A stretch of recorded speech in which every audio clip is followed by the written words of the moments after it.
on, when we cover the chemistry of ketones and aldehydes, we'll cover this reaction in more detail, but here's a preview. Another way to make alcohols is from converting a ketone or an aldehyde into an alcohol by reduction.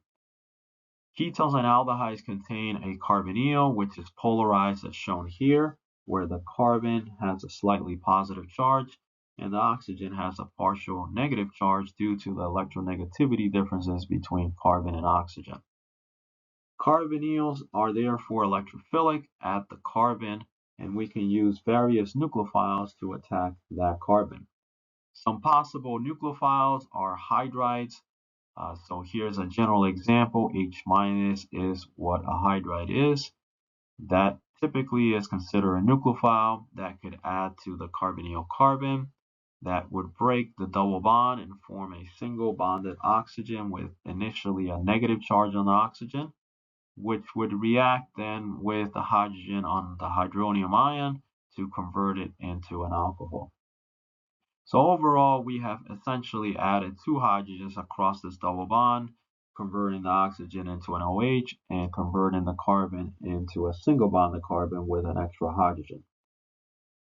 A secondary nucleophile that we can use with ketones and aldehydes is a carbanion.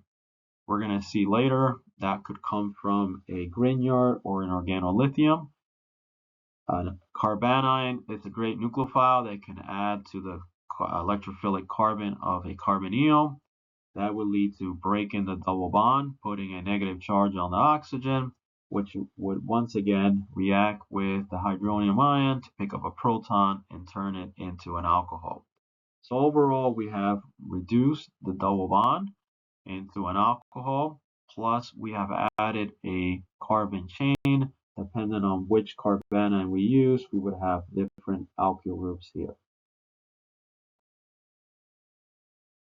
Hydride reagent is sodium borohydride. This is a reagent that's actually very convenient to use in the lab. It is air insensitive or stable to air, so we can easily weigh it out on a balance as a solid and use it to reduce aldehydes and ketones. Here's an example with an aldehyde. If we add sodium borohydride followed by aqueous acid, we convert that aldehyde into a primary alcohol. We could do a similar reaction with ketones. Ketones would be reduced into a secondary alcohol with the same conditions. The mechanism for a hydride reduction with sodium borohydride is very straightforward. You can think of sodium borohydride as an H- molecule where the hydride would add to the carbonyl, break the double bond as shown here. We would initially get an alkoxide intermediate, which would then be protonated with aqueous acid or the hydronium ion to obtain an alcohol. The structure of sodium borohydride is as shown here. So we have a boron in the center of the molecule bonded to 4 different hydrogens.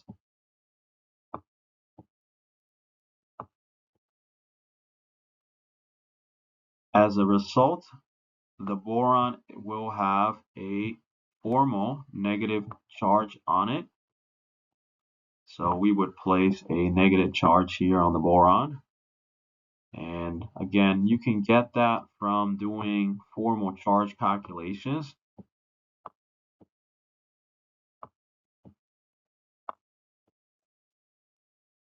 There will also be a sodium counter ion somewhere near it to counter that negative charge on the boron. The sodium will have a positive charge on it, as typically sodium does. Due to this negative charge on the boron and the fact that hydrogen is actually more electronegative than boron, there is actually a partial negative charge on each of these hydrogens around the boron. So you can think of these hydrogens as hydrides, where one of these hydrogens would then add to the carbonyl carbon, as shown here, along with the 2 electrons in this bond. We simplify very often the hydride reagents just by simply putting H-, as shown in this initial mechanism.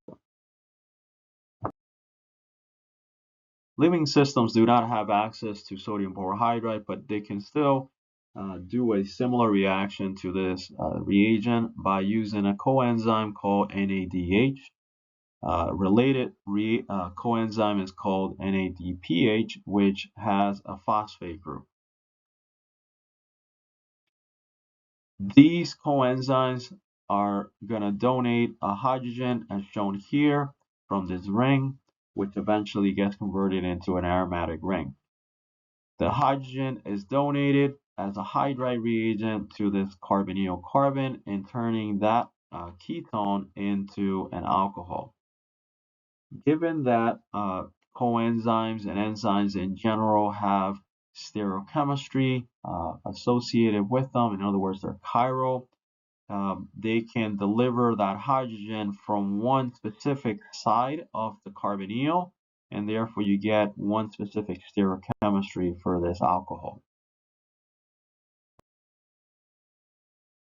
A related reaction to sodium borohydride reduction of ketones and aldehyde is using a very similar reagent called lithium aluminum hydride, or LAH, which is an abbreviation for it. This hydride reagent, however, is much more reactive than sodium borohydride. So not only can we reduce ketones and aldehydes, but we can reduce other functional groups that normally are not reduced by sodium borohydride.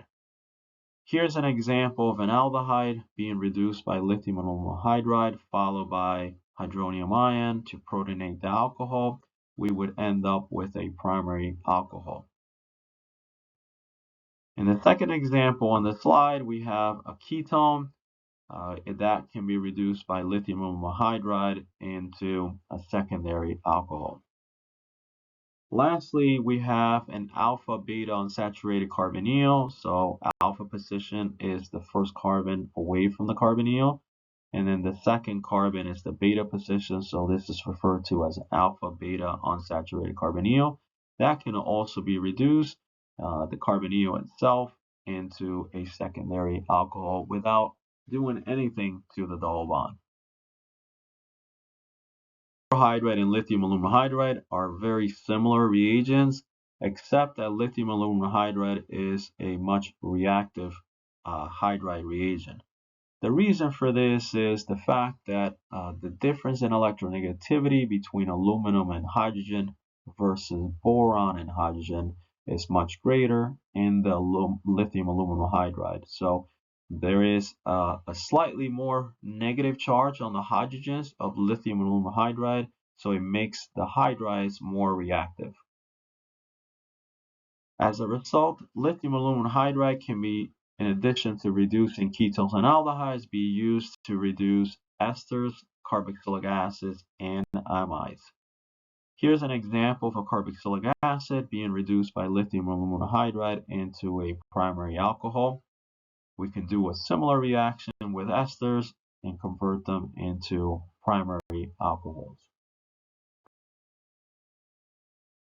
The reductions of esters and carboxylic acids occurs in 2 steps. It is essentially 2 reductions in the same reaction.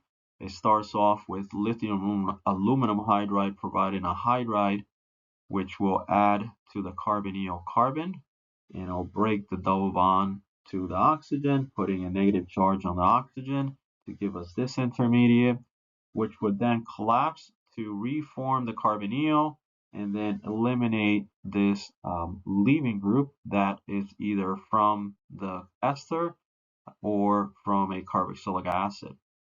That leads us to forming an aldehyde, which, as we learned a few slides ago, can be easily reduced by lithium aluminum hydride into the corresponding alcohol.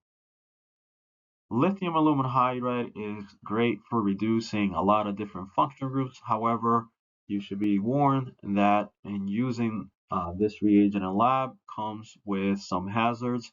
It is a very pyrophoric agent, meaning it can spontaneously ignite in moist air. So the water from air would react with the hydrides, and it's a very it's a reaction that produces a lot of heat and sometimes will cause a fire.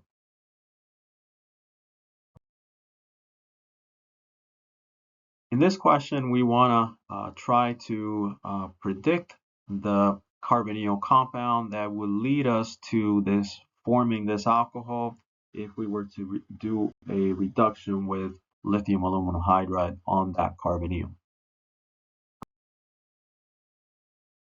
The alcohol that we're forming in this reaction is a primary alcohol, so we have many possible answers. We can make that primary alcohol through a lithium aluminum hydride reduction of an aldehyde, a carboxylic acid, or an ester. In this question, we want to come up with the carbonyl compounds that we would want to use to make the following alcohols. So we have here a secondary alcohol, and in this case, we have a primary alcohol. In order to make a secondary alcohol, we would use typically a ketone, and we would reduce the ketone with sodium borohydride or lithium aluminum hydride, followed by aqueous acid. In the case of a primary alcohol, those typically will come from the reduction of an aldehyde, an ester, or a carboxylic acid with lithium aluminum hydride. In the case of an aldehyde, we can also do a reduction with sodium borohydride, but we're limited to only reducing aldehydes and ketones with sodium borohydride. Anything else, such as an ester or carboxylic acid, will require lithium aluminum hydride. Next up, we're going to cover carbanion additions to carbonyls to give us alcohols. As a review, organolithium reagents are typically formed from an alkyl halide, adding 2 equivalents of lithium metal to form an organolithium reagent where lithium has replaced a bromine or other halogen, and then we get a byproduct of lithium bromide or lithium chloride if we're using a chlorine. These organolithium reagents are sometimes named as alkylithiums or organolithium reagents. Organolithium reagents are strongly basic as well as strongly nucleophilic. First, let's cover the reactions as a nucleophile. If we use methyl lithium or a organolithium with a methyl group, that methyl group would be transferred to the carbonyl, forming an alcohol from the carbonyl with an additional methyl group. Notice that we're turning a ketone into a tertiary alcohol in this reaction. Since ketones initially have 2 carbon chains come into the carbonyl carbon, and then we add a third carbon from the organolithium. If we use an aldehyde and an organolithium, in this case one that has 3 carbons, we would add 3 additional carbons to the carbonyl carbon and turn the carbonyl oxygen into an alcohol. As a result of this reaction, we're turning an aldehyde into a secondary alcohol. The mechanism for the reaction shown above is as follows. Organolithium has a carbanion, meaning this carbon directly bonded to the lithium has a negative charge on it. The lithium has a positive charge. Therefore, this carbon is strongly nucleophilic. It would add to the carbonyl carbon, which has a partial positive charge. Then the double bond would break, and so the pi electrons would form or move to the oxygen, forming a oxonium ion. Notice the lithium is a counter ion to that negative charge. last step would be this negatively charged oxygen would react with a proton on the acid and form an alcohol. Organolithiums are very similar to lithium aluminum hydride in that they are reactive enough or nucleophilic enough to react with esters. If we use ethyl lithium, as shown in this example, we can add an ethyl group to a carbonyl of an ester, and we would do this twice to form a tertiary alcohol. The mechanism of this reaction is as follows.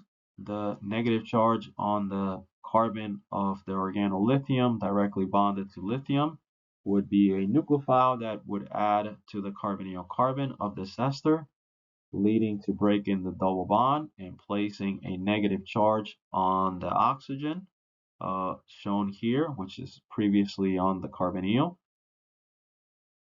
Next, this negative charge on this intermediate would collapse to reform the double bond, the carbonyl again, by eliminating this leaving group. We will therefore form a ketone from this step.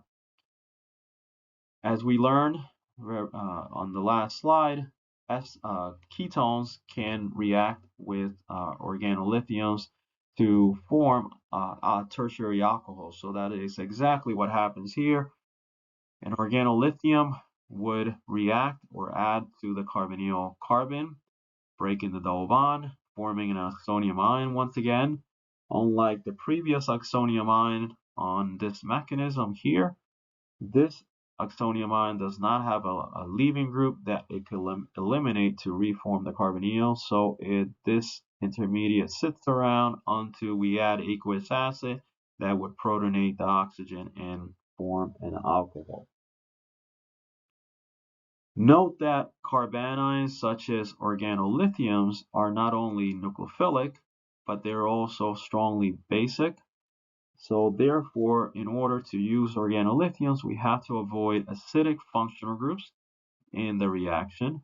So for example, carboxylic acids, alcohols, amines, thiols, these are functional groups that are fairly acidic, and they would donate a proton to an organolithium and destroy the reagent. In the case of ethyl lithium, this carbon, which has a negative charge, would pick up a proton and become ethane. So any organolithium cannot be used around acidic functional groups. However, if you use sufficient enough organolithium, you could, in theory, have some of it react with an acid and the rest can do the reaction, such as an addition to a carbonyl.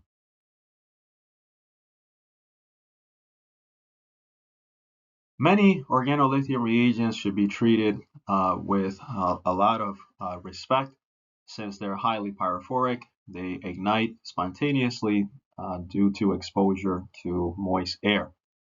Although lab or people dying from lab accidents is very rare, in 2009, a UCLA student died from a fire caused by drawing a syringe plunger too far, which led to terbutylithium spilling on her clothes and catching on fire.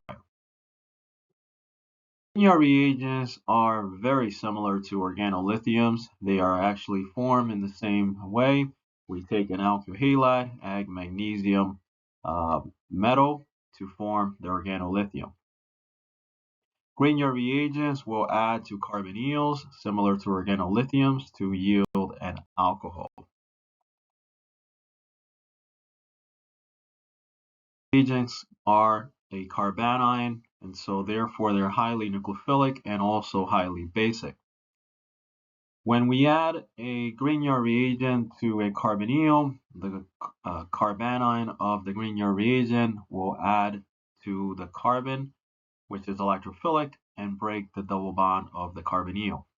This leads us to an oxonium ion or an alkoxide ion, which will then be protonated. The oxygen will go after a proton on the hydronium ion to form an alcohol. Adding a Grignard reagent to most aldehydes will lead to transferring the alkyl group, in this case a phenyl ring, to the carbonyl carbon and forming a secondary alcohol. The exception to this is when we use formaldehyde, which is an aldehyde that actually has two hydrogens and no alkyl groups to begin with, and therefore we end up with a primary alcohol. But in most cases, aldehydes lead to a secondary alcohol. In the case of a ketone, when we add a Grignard reagent, for example, this Grignard reagent, which has an ethyl group, it will transfer the ethyl group to the carbon of what used to be the carbonyl and lead to a tertiary alcohol.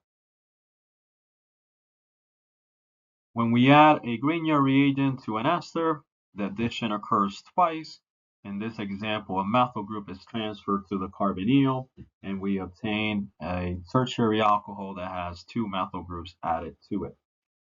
Similar to organolithiums, Grignard reagents are strongly basic, so we cannot use them around acidic functional groups such as carboxylic acids, alcohols, amines, and thiols. Otherwise, the Grignard reagent is destroyed.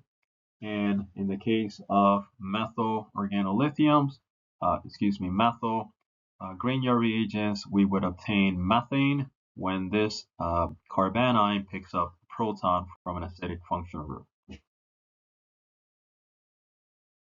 In this question, we want to predict the product that will result from taking either of these two ketones and reacting them with methyl magnesium bromide. When a Grignard reagent adds to a ketone, typically we obtain a tertiary alcohol. So if we're using methyl magnesium bromide, the methyl group would add to the carbonyl of this ketone and end up with a tertiary alcohol that has a methyl group added. With this ketone, we can do the same thing. We will transfer a methyl group and end up with a tertiary alcohol that has a methyl group. Question, we want to predict the ketone that we will use to make the following alcohol. When we look at this alcohol, notice we have three different alkyl groups attached to the carbon where the alcohol is. So we have a methyl, an ethyl, and a phenyl ring. So we have several different options for answering this question. This reaction leads to forming an alcohol that has three different alkyl groups. We have three different options for answering this question. We can add an ethyl group, which would mean the original ketone would have the methyl and a phenyl. Adding the ethyl group would turn it into a tertiary alcohol. We can alternatively add a methyl group, which would mean our ketone would have an ethyl and a phenyl. Or we could add the phenyl ring through the Grignard reagent, which would mean the original ketone would have a methyl and an ethyl group.